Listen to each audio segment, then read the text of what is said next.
तर नमस्कार मित्रांनो, आज जाणार आहोत आपण शंभूराजे केसरी निमित्त भरवलेल्या वडो बुद्रुकच्या घाटावर। आज टोकन लवकर असल्यामुळे सगळी संघटना सकाळी लवकरच गोट्यावर हजर होती। बैल पूजून घेतली। मोन्या आज जरा जास्तच उत्साहात वाटत होता। मोन्याला सोडायला घरी दोघे जण असतात, पण घाटात मात्र गुरु पक्षाबाईंसारखे शांत राहून कार्यक्रम करतो। बैल भरून आम्ही वडूच्या दिशेने रवाना झालो। अवघ्या 15 मिनिटमध्ये आम्ही घाटात पोहोचलो। आजची सावड खेडकर, जैद आणि घोरपडे जुगलबंदी अशी होती।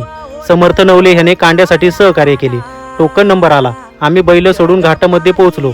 रील स्टार पक्षाबाईंची ओळख प्रेक्षक वर्गाला निवेदक मंडळींनी दिली। रील स्टार पक्ष आलाय बघा।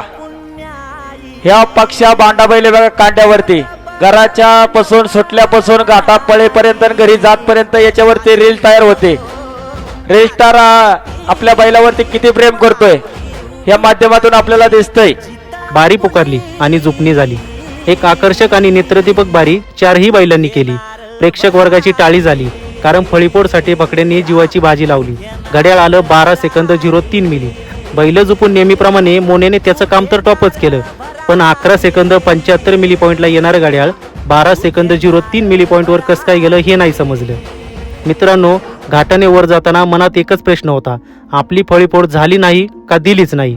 आहे ती परिस्थिती स्वीकारून आम्ही घाटाने वर गेलो।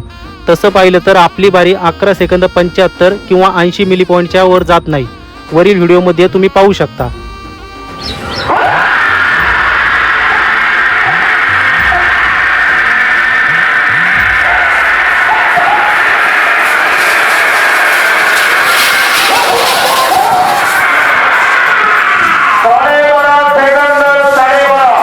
आपली बारी फळीपोड झाली का नाही ते मला कमेंट बॉक्समध्ये सांगा, आणि आलाच आहात तर फॉलो